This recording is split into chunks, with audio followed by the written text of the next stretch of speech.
yung parliamentary courtesy na sinasabi niya, ni Kong Marcoleta, hindi yan codified, hindi yan parte ng rules nila.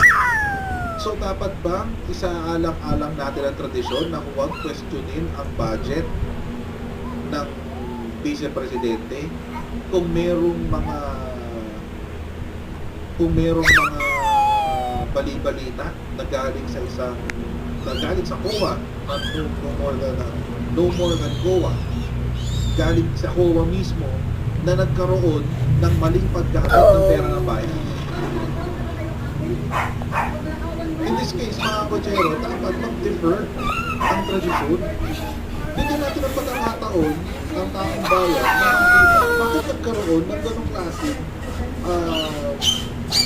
determination ng COA. So, itong exercise